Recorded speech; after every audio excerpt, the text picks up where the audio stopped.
every game, every Sunday afternoon in crystal clear HD. That's over 220 football games for the entire regular season. Plus, NFL Sunday Ticket gives you up to 8 live games on one screen with Game Mix. You'll get that died and woke up in football heaven experience when you include NFL Red Zone, a channel dedicated to every scoring play from every game and all your fantasy football teams. Get in the game with NFL Sunday Ticket. Call 601-8992 today. Good evening, Bahamas. Here's what's coming up tonight on NB12 Weekend.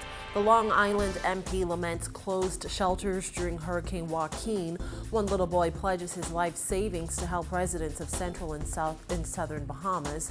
Has the storm disrupted plans for the PLP convention? And as always, we count down the top quotes in news this week. I'm Paige McCartney. We've got those stories and more straight ahead on NB12 Weekend.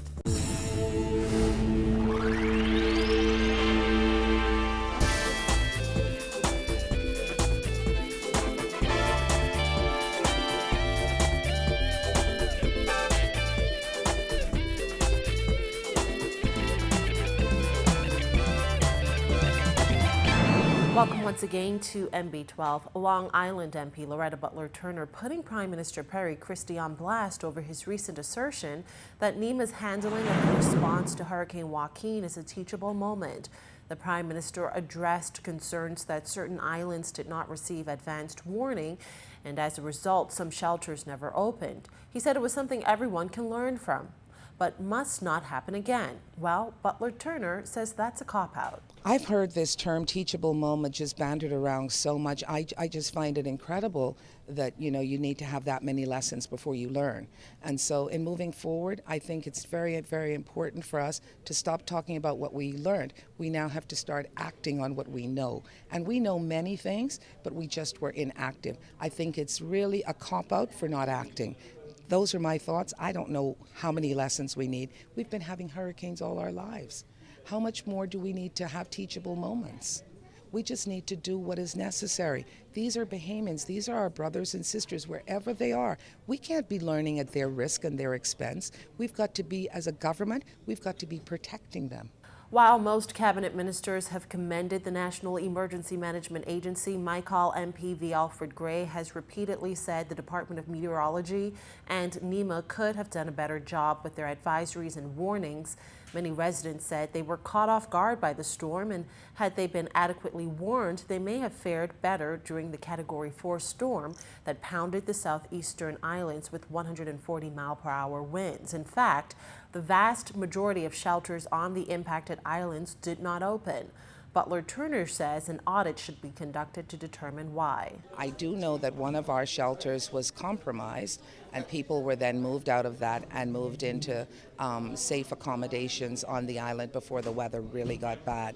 But this is all a part of what you call effective preparation, and maybe there needs to be an audit done of what is happening on these islands, and also to audit the conditions of the buildings they're assigning as safe shelters. According to a whiteboard in the corner of NEMA's Gladstone Road office, none of the 6 shelters on Acklands opened. Only 2 of 7 shelters on Crooked Island opened.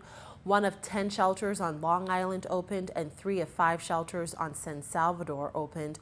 Many residents on the islands impacted were left stranded in their homes as floodwaters rose to as high as 9 feet. The amazing thing is that the Long Island Preparedness, Disaster Preparedness Committee was in contact with me up until the time that communication systems fell on Thursday morning. And I know that they were mobilized and on the ground. I can't speak to the other islands with full knowledge.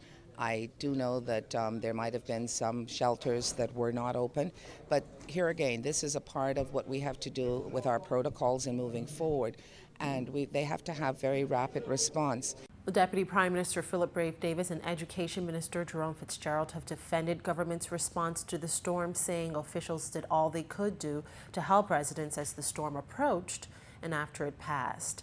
Well, the Ministry of Finance has approved an exigency order allowing for the tax-free importation of goods for a 2-week period. According to a statement released this weekend, due to the overwhelming response from the general public to assist individuals impacted by Hurricane Joaquin, and in an effort to effect the speedy transfer of imported goods to the affected persons, The Ministry of Finance will allow for a period of 2 weeks starting October 13th, 2015, special procedures for importation of such goods. To clear goods duty and VAT-free, importers will be required to complete a special form that can be obtained from all ports of entry. They will outline on the form a list of the donated items, the amount, and the location of the intended recipient. The completion of the Customs C-13 entry form is still required.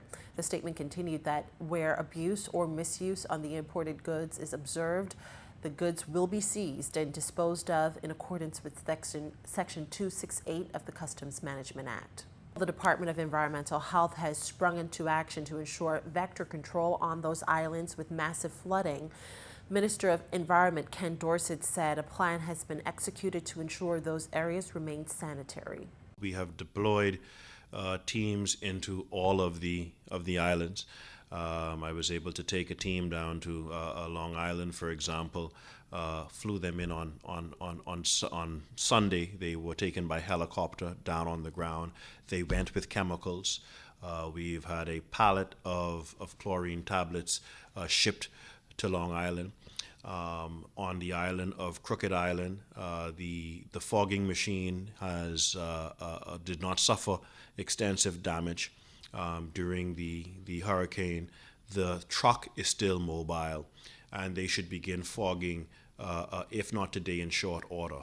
He said additional chemicals will be sent to all affected islands. As clearly with standing water, there is a need to ensure that water is treated so that we don't exacerbate the mosquito issues that they have in these islands and cause a scenario where they begin to obviously breed disease and so forth and so on. So we are very mindful of that.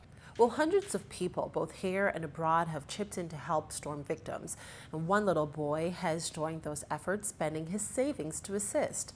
Here's Jasmine Brown with his inspiring story. For one little boy who thought it was more important to spend his savings on others than himself, he spent it doing just that. All the hurricane victims, I know they are in need, and I know they need this more than I do. Michael is not a typical 12-year-old boy. While many other kids his age are more concerned about what goes on at the playground, Michael has other ideas. Rather than spend his savings on toys and candy, he took the lead on a self-directed project to help those hardest hit by Hurricane Joaquin. The sixth grader at Trinity Christian School says his inspiration was the many images that appeared on the news and on social media in the days following the storm. I wanted to do it because those people looked really bad, and a few days later they might have been starving or anything. Lucky for them, no one died or anything. The young boy has set out to help victims by providing goods that offer comfort during this tough time. Our news team joined him this week as he spent the $300 he saved up to purchase those goods at Extra Value Food Store. Accompanied by his mother, the 12-year-old says he shopped for items that he thought were most needed by affected residents. We purchased like macaroni, water, toilet paper, and mackerel, and I think some other stuff. Store manager DeMonte Major says when he first heard of Michael's good intentions, he was shocked to learn such a little kid could think of such a big plan. We wanted to give him a chance, and it was a pleasure giving him a chance because, you know, the kids are the future, and for a young guy that age, it shows that his mind is far and he has a bright future ahead of him. And Michael says he's hoping to do just that, as he is optimistic his story will inspire other kids to get involved. I would like to tell them to try to save up some money and ask your friends to help you out because those people are in need. And if you can, help them out because they need it more than we do.